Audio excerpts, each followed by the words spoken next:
한 번 더, 세 번째죠. 더 설교를 하겠습니다. 앞서 두 번의 설교를 했는데 그때는 성전 모독 이것이 사실이냐라는 제목으로 설교를 했었고, 또 두 번째는 율법 모독 이것이 사실이냐라는 제목으로 설교를 했는데요. 오늘은 그 세 번째 시간으로 할례의 언약에 대해서 제목을 가지고 설교를 하려고 합니다.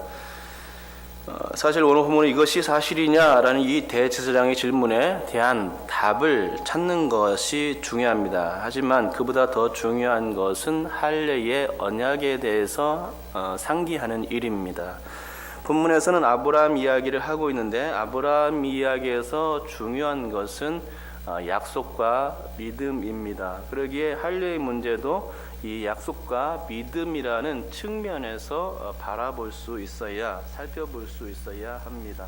본문에서도 단순히 할례라고 말하지 않고 있습니다. 할례에 언약을 붙여서 할례의 언약이라고 얘기하고 있죠. 이 점이 바로 하나님의 약속과 그에 대한 믿음이 중요하기 때문에 일부러 그렇게 얘기를 하고 있는 것입니다.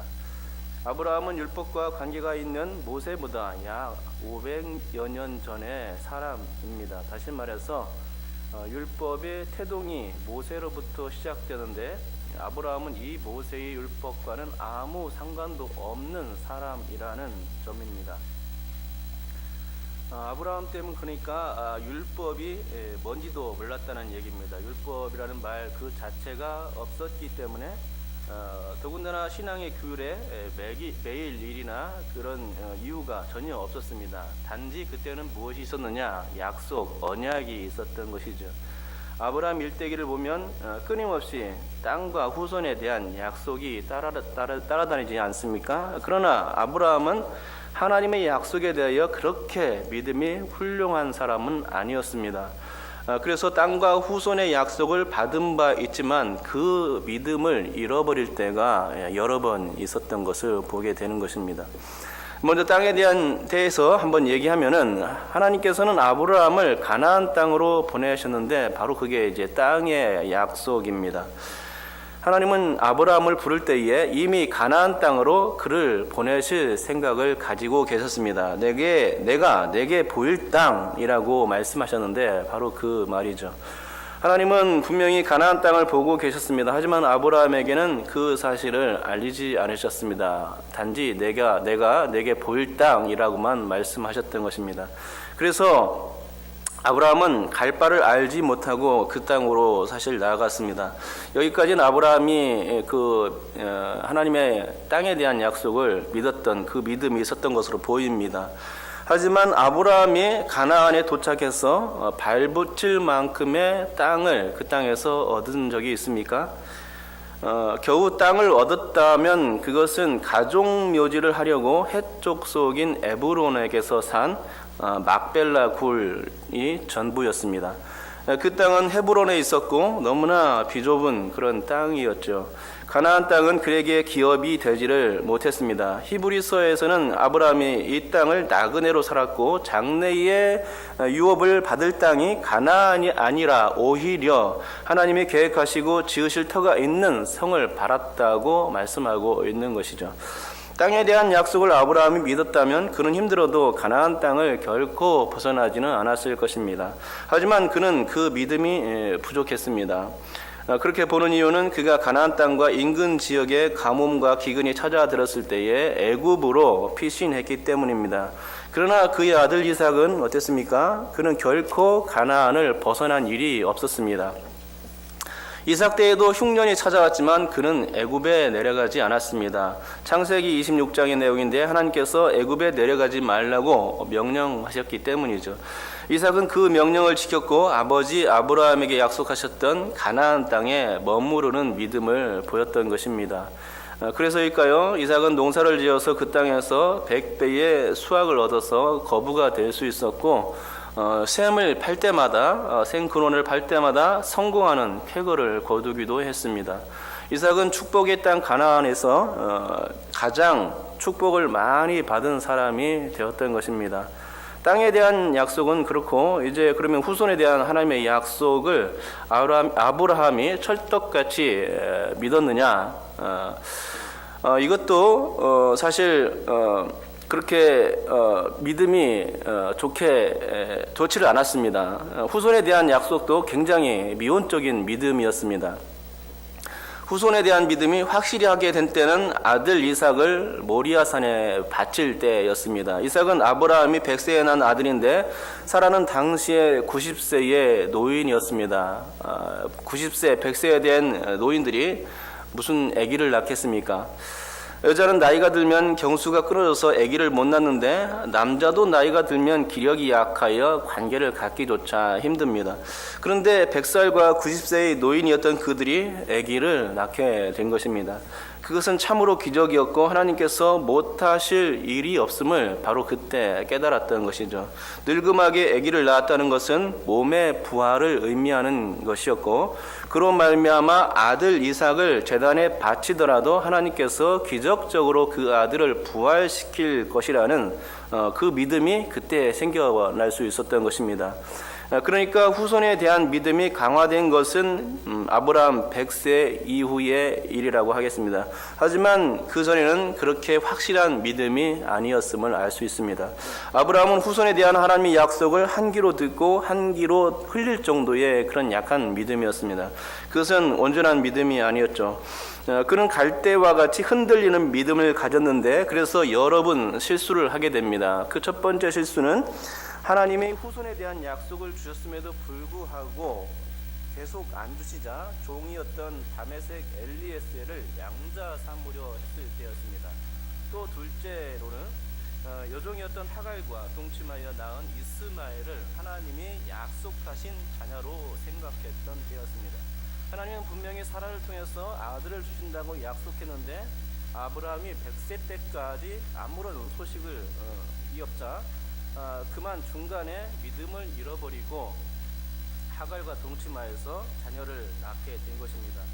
그만큼 아브라함은 약한 믿음을 가지고 있었습니다. 하지만 그때 하나님은 이런 약한 믿음을 가진 아브라함에게 당신이 정말로 신실하신 약속이 하나님이신 것을 알려주시고자 얼마나 노력했는지 모릅니다. 그래서 바닷가에 모래를 보여주시면서 내 후손이 이와 같이 많을 것이라 약속하셨고 또 하루는 밤하늘의 별들을 보여주시면서 내 자손이 후손이 이와 같이 많을 것이야 번성할 것이야 라고 약속을 주셔야만 했던 것입니다. 이런 약속은 아브라함이 믿음이 약했다는 반증이죠. 하지만 아브라함도 연약한 인간인지라 계속해서 이제 실패했다는 것이고 그러다가 종국에는 깨닫고 믿음의 사람으로 인정받을 수 있게 된 것입니다. 그것이 100세 이후의 일이라는 얘기죠. 그러고 보면 성경에 나온 위대한 인물들이라고 하여서 그들의 인생 전체가 완벽한 신앙은 아니었음을 우리는 이제 알게 됩니다. 그리고 이것은 우리에게 큰 용기를 주는 일이기도 합니다. 우리는 믿음이 약하다, 부족하다 하면서 자꾸만 연약해지는데 그럴 필요가 없다는 얘기죠. 믿음이란 겨자씨처럼 조금씩 자라는 것이고 자기도 모르게 어느새 자라서 새가 깃들일 정도의 풍성한 나무로 자라나게 마련입니다. 그러기에 우리는 우리의 믿음이 연약하다고 말할 이유는 없습니다. 왜냐하면 연약한 나의 믿음을 굳세게 세워주시고 또 끊임없이 애쓰시는 하나님이 우리 곁에 항상 계시기 때문입니다. 나의 믿음을 풍성하게 삿지우실 하나님을 나를 연단하시고 그 연단의 과정 가운데 믿음의 사람으로 서서히 변할 수 있도록 도와주시는 것이죠. 그래야 결국에는 진주와 같은 믿음을 소유하게 되고 아브라함과 같이 위대한 믿음도 소유하게 되는 줄 믿습니다. 아무튼 제가 지금까지 얘기하고 싶었던 것은 아브라함이 하나님의 약속을 받은 사람이라는 것이고 또 그가 이 하나님의 약속 때문에 믿음이 성장할 수 있었다는 것입니다. 오늘 스데반의 설교가 바로 이것입니다. 스데반이 성전과 율법 운운하는 대제사장이 그렇게 중요하게 생각했던 인물, 모세부터 거론하지 않은 이유가 바로 여기에 있습니다. 그리고 그것은 율법보다 바로 약속이 중요했기 때문입니다. 그래서 할례를 이야기하면서도 언약이라는 말을 붙여서 말한 것입니다. 솔직히 모세의 율법들 그 모두는 언약이라는 관점에서 보아여 사실 부담이 없습니다. 모세의 율법을 법률 조항으로 보게 되면 너무나 힘들다는 것이죠. 우리가 생각할 때에 모세 시대 때는 하나님의 율법대로 해야만 했기 때문에 참으로 힘들겠다는 생각을 가지는 이유가 바로 거기에 있습니다. 율법이 권자에 오르면 그 아래에 있는 모든 사람들은 너무나 힘듭니다. 왜? 율법대로 해야 되기 때문입니다. 철저하게 율법을 따라야 되기 때문에 자유가 구속되는 것이죠. 이스라엘이 과거 애굽에 거주할 때에 애굽의 바로는 바로 법이었습니다. 바로가 자신의 권좌에서 이스라엘을 힘들게 하는 구약의 법을 선포하자 이스라엘이 어땠습니까? 그 불법을 실천하느라 얼마나 힘들었습니까? 법이란 바로 그런 것입니다. 하지만 여러분, 언약이 권좌에 오르게 되면 너무나 소망적이 된다는 것입니다. 더군다나 하나님의 언약은 인간을 이롭게 하는 언약이고 또 하나님께서 스스로 이 언약을 알아서 이끌어 주시기 때문에 얼마나 편한지 모릅니다. 그것이 약속이고 언약입니다. 우리는 그냥 하나님이 우리에게 하시는 일만 지켜보면 됩니다. 그러니 언약이 얼마나 편한 것입니까? 하지만 율법은 그렇지 않습니다. 율법이 발하는 순간 우리는 죽어나가는 것입니다. 율법의 율자를 들을 때에 우리의 몸에서는 땀냄새가 진동하게 퍼질 것입니다. 율법의 율자를 들을 때에 우리의 몸에서는 피가 튀겨나갈지도 모를 일입니다. 그만큼 율법은 사람들을 올가매고 자유를 구속하는 역할을 한다는 것입니다. 지금 스데반 집사가 말하는 할례의 언약이 바로 그런 의미입니다. 만약 할례를 율법이라 생각한다면 그렇게 생각하는 사람들은 분명히 할례란 반드시 당연히 해야 한다는 율법 조항을 들먹거릴 것이 아주 분명해집니다. 그래서 사람들을 힘들게 할 것이라는 얘기죠. 하지만 만약 할례를 언약이라고 생각하는 사람들이 있다면 그런 사람들은 할례를 약속이라는 관점 아래에서 바라보게 될 것입니다. 그리고 그렇게 되면 구약에서 말하는 마음의 할례에 더 관심을 가지게 될 거라는 사실이지요.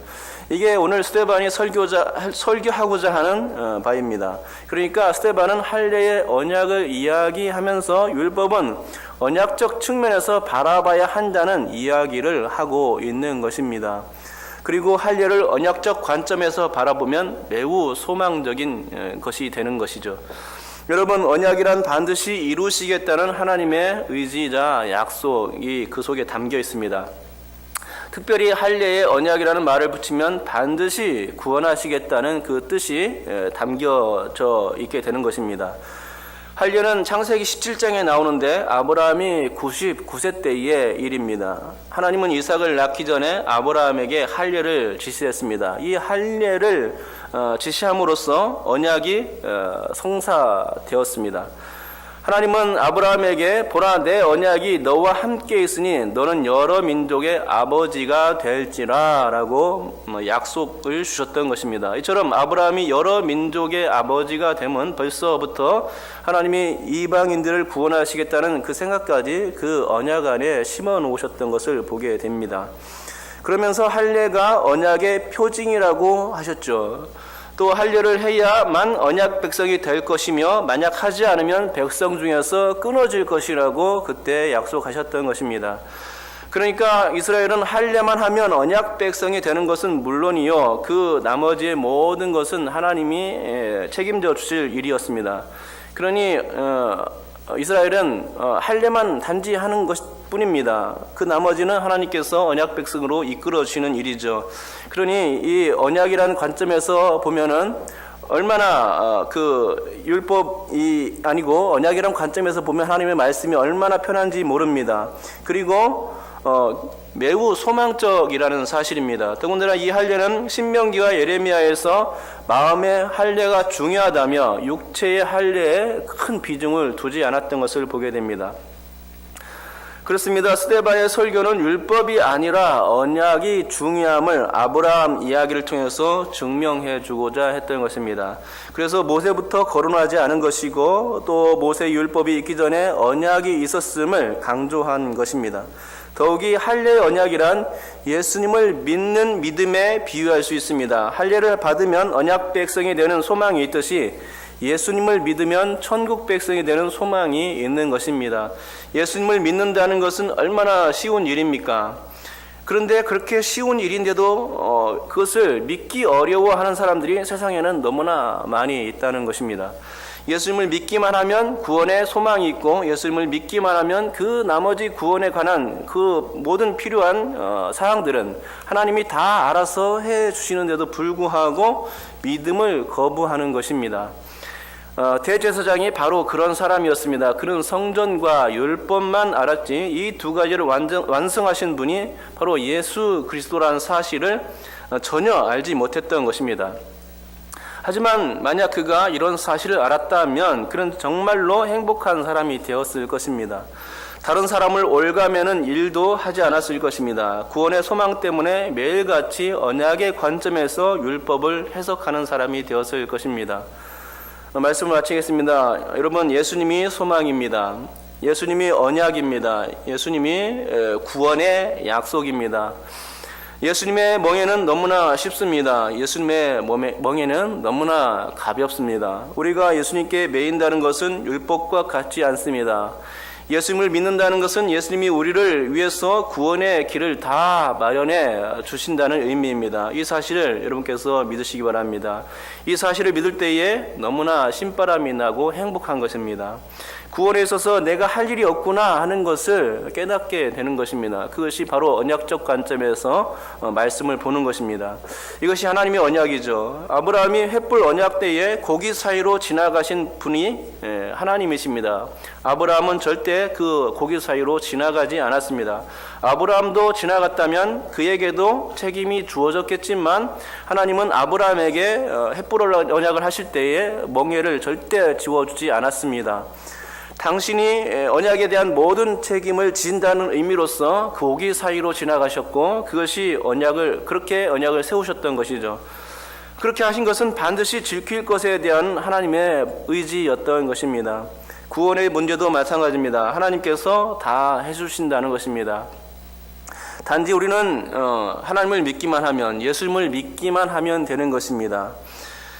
오늘 우리가 이 쉬운 일을 하기 원합니다. 주님을 믿음으로 언약의 관점에서 성경을 볼 수 있는 눈과 귀가 열릴 수 있기를 주님의 이름으로 축복합니다. 기도하겠습니다.